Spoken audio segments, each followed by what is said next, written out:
जितना मुसलमान वोट देने के लिए निकला सब ममता को वोट दिया। कोलकाता पुलिस की तरफ से कि रोड पे नमाज नहीं पढ़ा। পশ্চিমবঙ্গের নির্বাচনের আগে বিজেপি নেতা শুভেন্দু অধিকারী প্রকাশ্যে সংখ্যালঘু সম্প্রদায়কে নিয়ে যেসব বিতর্কিত মন্তব্য করেছিলেন, বর্তমানে ভারতে তারই এক সুপরিকল্পিত মাস্টার প্ল্যান বাস্তবায়িত হচ্ছে। নির্বাচনের আগে প্রকাশ্যেই হুঙ্কার দেওয়া হয়েছিল যে মুসলমানদের ঘাড় ধাক্কা দিয়ে ভারত থেকে বাংলাদেশে পাঠিয়ে দেওয়া হবে, আর এখন যেন তারই বাস্তব রূপ দেখা যাচ্ছে। রাস্তায় নামাজ পড়তে বাধা দেয়া, ঐতিহাসিক মসজিদগুলোর উপর আইনি মার প্যাঁচে দখলদারিত্ব কায়েম করা এবং আসন্ন কোরবানিতে বাধা দেওয়ার যে অভিযোগগুলো উঠছে তা এই মাস্টার প্ল্যানের অংশ বলেই মনে করছেন বিশ্লেষকরা। সচেতন মহল হুঁশিয়ারি দিচ্ছেন, শুভেন্দু অধিকারী ও তার কট্টরপন্থী অনুসারীরা যে বাড়াবাড়ি করছে তার চরম খেসারত তাদের অবশ্যই দিতে হবে এবং সেই জবাব খোদ পশ্চিমবঙ্গের মাটি থেকেই আদায় হবে। নিজেদের রাজ্যের সংখ্যালঘুদের ন্যূনতম নিরাপত্তা বা ধর্মীয় অধিকার দিতে ব্যর্থ হয়ে তারা কোন মুখে বাংলাদেশে হিন্দুদের অবস্থা নিয়ে প্রশ্ন তোলেন। ভারতের বর্তমান পরিস্থিতির তুলনায় বাংলাদেশের হিন্দুরা যেন জান্নাতেই বসবাস করছেন, তারা এখনও এদেশে মায়ের গর্ভের মতোই নিরাপদ আশ্রয়ে আছেন। দশক ক্ষমতায় আসার আগেই কিন্তু বলেছিল শুভেন্দু অধিকারী যদি ক্ষমতায় আসে তাহলে কিন্তু মুসলিমদেরকে দেশ থেকে বের করে দিবে এবং বাংলাদেশে পাঠিয়ে দিবে, এবং অবশেষে সেটাই হলো। বিজেপি নেতা শুভেন্দু অধিকারী ক্ষমতায় আসার সাথে সাথে আসল রূপটা সবাইকে দেখিয়ে দিয়েছে এবং মুসলিমদের উপরে অন্যায় অত্যাচার এবং মারধর শুরু করে দিয়েছে এবং পশ্চিমবঙ্গের মুসলমানের পশু কোরবানিকে নিয়ে বাধা সৃষ্টি করেছে এবং নামাজকে নিয়ে বাধা সৃষ্টি করেছে এবং ইসলামকে নিয়ে কটূক্তি করেছে বিজেপি নেতা শুভেন্দু অধিকারী। এবং বিজেপি নেতা শুভেন্দু অধিকারীর বিতর্কিত ঘোষণা দেওয়ার কারণে পশ্চিমবঙ্গে সকল মুসলিমরা রাজপথে নেমেছে এবং আন্দোলন শুরু করেছে। তো দর্শক, এতক্ষণ দেখছেন ভিডিও শুরুতে শিরোনামের মাধ্যমে কিছু অংশ, এখন দেখবেন পুরো ভিডিও জুড়ে বিস্তারিত। তার আগে সবাই কাছে একটা অনুরোধ করব, যারা আমার চ্যানেলে নতুন আসছেন অবশ্যই চ্যানেলটা সাবস্ক্রাইব করে দিবেন, পাশে থাকা বেল আইকনটি অল ক্লিয়ার করে বাজিয়ে দিবেন।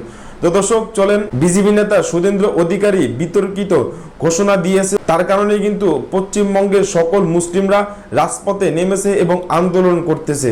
সেটা আমরা দেখার আগে এই যে মুসলিমদের উপরে অন্যায় অত্যাচার করতেছে এবং পশু কুরবানিকে বাধা সৃষ্টি করেছে, নামাজকে বাধা সৃষ্টি করেছে, সেটা আমরা দেখে পরবর্তী ওই বিষয়টি দেখব।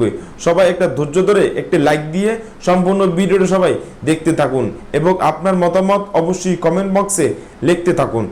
मुसलमान वोट देने के लिए निकला सब ममता को वोट दिया।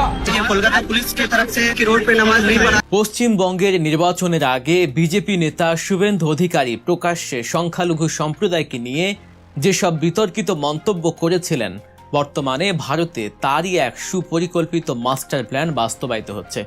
নির্বাচনের আগে প্রকাশ্যেই হুঙ্কার দেওয়া হয়েছিল যে মুসলমানদের ঘাড় ধাক্কা দিয়ে ভারত থেকে বাংলাদেশে পাঠিয়ে দেওয়া হবে, আর এখন যেন তারই বাস্তব রূপ দেখা যাচ্ছে। রাস্তায় নামাজ পড়তে বাধা দেয়া, ঐতিহাসিক মসজিদগুলোর উপর আইনি মার প্যাঁচে দখলদারিত্ব কায়েম করা এবং আসন্ন কোরবানিতে বাধা দেওয়ার যে অভিযোগগুলো উঠছে তা এই মাস্টার প্ল্যানের অংশ বলেই মনে করছেন বিশ্লেষকরা। সচেতন মহল হুঁশিয়ারি দিচ্ছেন, শুভেন্দু অধিকারী ও তার কট্টরপন্থী অনুসারীরা যে বাড়াবাড়ি করছে তার চরম খেসারত তাদের অবশ্যই দিতে হবে এবং সেই জবাব খোদ পশ্চিমবঙ্গের মাটি থেকেই আদায় হবে। নিজেদের রাজ্যের সংখ্যালঘুদের ন্যূনতম নিরাপত্তা বা ধর্মীয় অধিকার দিতে ব্যর্থ হয়ে তারা কোন মুখে বাংলাদেশে হিন্দুদের অবস্থা নিয়ে প্রশ্ন তোলেন। ভারতের বর্তমান পরিস্থিতির তুলনায় বাংলাদেশের হিন্দুরা যেন জান্নাতেই বসবাস করছেন, তারা এখনও এদেশে মায়ের গর্ভের মতোই নিরাপদ আশ্রয়ে আছেন। রাস্তায় মাত্র 10 থেকে 15 মিনিটের জুমার নামাজ, আর তাতেই নাকি ভারতের ধর্মনিরপেক্ষতার ভিত কেঁপে উঠছে, যানজট তৈরি হচ্ছে, সাধারণ মানুষের চরম ভোগান্তি হচ্ছে। অথচ এই একই রাস্তায় যখন দিনের পর দিন ঘন্টার পর ঘন্টা আটকে রথযাত্রার মতো দীর্ঘস্থায়ী উৎসব চলে, মাসের পর মাস পূজার প্যান্ডেল করে রাস্তা দখল করে রাখা হয়, তখন কারো কোনো সমস্যা হয় না। সনাতন ধর্মাবলম্বীদের 12 মাসে 13 পার্বণ তো লেগেই আছে। রাস্তাঘাট ব্লক করে কচ্ছপ গতি রথযাত্রা, হোলি খেলা কিংবা হনুমান চল্লিশা পাঠের নামে ঘন্টার পর ঘন্টা যখন রাস্তা অবরুদ্ধ করে রাখা হয়, তখন প্রশাসন থাকে নীরব দর্শক। কিন্তু শুক্রবারের জুমার দিন মসজিদগুলোতে জায়গা না সংকুলান হওয়ায় মুসল্লিরা যখন বাধ্য হয়ে রাস্তার একপাশে 10 মিনিটের জন্য জায়নামাজ বিছান, তখনই কেবল প্রশাসনের টনক নড়ে ওঠে। সম্প্রতি পশ্চিমবঙ্গের কলকাতা রাস্তায় মুসলমানদের জুমার নামাজ পড়তে বাধা দেওয়ার যে চাঞ্চল্যকর ঘটনা ঘটেছে তা কোনো বিচ্ছিন্ন ঘটনা নয়। এটি মূলত পুরো ভারত জুড়ে মুসলমানদের একঘরে করার যে সুপরিকল্পিত মাস্টার প্ল্যান চলছে তারই একটি ক্ষুদ্র অংশ। বিজেপি সরকার এবং কট্টর হিন্দুত্ববাদী জঙ্গি গোষ্ঠীগুলো যখন থেকে তাদের আগ্রাসী নীতি শুরু করেছে, তখন থেকেই ভারতের মুসলমানদের উপর নেমে এসেছে এক অমানবিক নির্যাতনের খড়গ। কিন্তু এই নীরব কিন্তু ভয়াবহ আগ্রাসন শুধু রাস্তার নামাজের উপর নিষেধাজ্ঞার মধ্যেই সীমাবদ্ধ নেই, এর শেকড় ছড়িয়ে গেছে মুসলমানদের পবিত্র মসজিদগুলোর দিকেও। ভাবুন তো অবস্থাটা, একদিকে মসজিদে আজানের সময় মাইকের ব্যবহার বন্ধ করে দেয়া হচ্ছে, অন্যদিকে খোদ মসজিদগুলোকেই একে একে টার্গেট করা হচ্ছে। উদ্দেশ্য খুবই পরিষ্কার, মসজিদগুলোকে দখল করে সেগুলোকে হিন্দু মন্দির হিসেবে দাবি করা। ঐতিহাসিকভাবে প্রতিষ্ঠিত মসজিদগুলো আজ চরম নিরাপত্তাহীনতায় ভুগছে। অযোধ্যার ঐতিহাসিক বাবরি মসজিদের মর্মান্তিক পরিণতি আমরা সবাই দেখেছি। এরপর তাদের নজর পড়েছে বারাণসীর জ্ঞান বাপি মসজিদ এবং মথুরার শাহী ঈদগাহ মসজিদের উপর। আর এখন সেই একই ছকে মধ্যপ্রদেশের ধার জেলার শত শত বছরের প্রাচীন কামাল মাওলা মসজিদকেও হিন্দু মন্দির বা সরস্বতী মন্দির হিসেবে দাবি করে বসেছে তারা। আদালত বা প্রত্নতাত্ত্বিক জরিপকে হাতিয়ার হিসেবে ব্যবহার করে একই কৌশলে একের পর এক মুসলিম উপাসনালয়ের অধিকার কেড়ে নেওয়া হচ্ছে। কয়েক শতাব্দী ধরে যে কামাল মাওলা মসজিদে মুসলমানরা নামাজ আদায় করে আসছিল, সেখানে আজ মুসলমানদের নামাজ পড়ার অধিকার কেড়ে নেওয়া হয়েছে। উল্টো সেখানে হিন্দুদের পূজার অধিকার বহাল রাখা হয়েছে। এখন প্রশ্ন হচ্ছে, প্রশাসন যদি রাস্তায় নামাজ পড়তে না দেয় আর হিন্দুত্ববাদী জঙ্গি গোষ্ঠীগুলো যদি একের পর এক মসজিদ দখল করে সেগুলোকে মন্দির বানিয়ে ফেলে, তাহলে ভারতের কোটি কোটি মুসলমান তাদের ইবাদত পালন করবে কোথায়? তাদের কি এই দেশে নিজস্ব কোনো ধর্মীয় স্বাধীনতা বলতে আর কিছুই অবশিষ্ট থাকবে না? এবার আসুন আসল কথায়। মুসলমানদের ধর্মীয় আচার অনুষ্ঠানের প্রতি এই যে চরম বিদ্বেষ, এর পেছনের নোংরা রাজনীতিটা একটু বিশ্লেষণ করা যাক। হিন্দু ধর্মাবলম্বীরা তাদের অসংখ্য পূজা পার্বণ অত্যন্ত জাঁকজমকের সাথে রাস্তাঘাট দখল করে উচ্চস্বরে মাইক বাজিয়ে পালন করে থাকে। এতে কারো কোনো আপত্তি নেই, কারণ উৎসব সবার। কিন্তু মুসলমানদের তো উৎসব মাত্র দুটি, ঈদুল ফিতর এবং ঈদুল আজহা।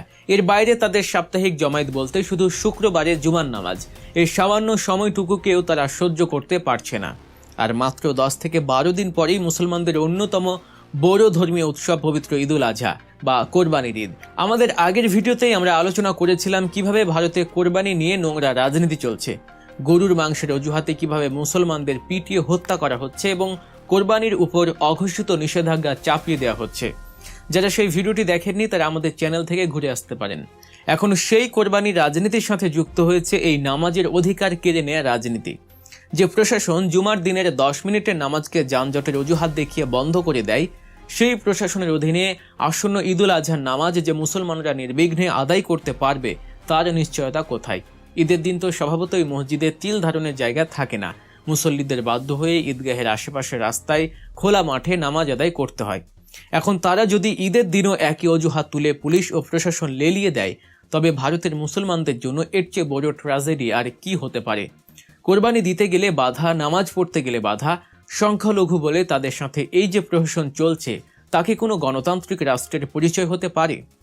অবাক করা বিষয় হলো এই চরম মানবাধিকার লঙ্ঘন এবং ধর্মীয় স্বাধীনতায় হস্তক্ষেপ নিয়ে তথাকথিত সুশীল সমাজ এবং আন্তর্জাতিক মহলের নীরবতা।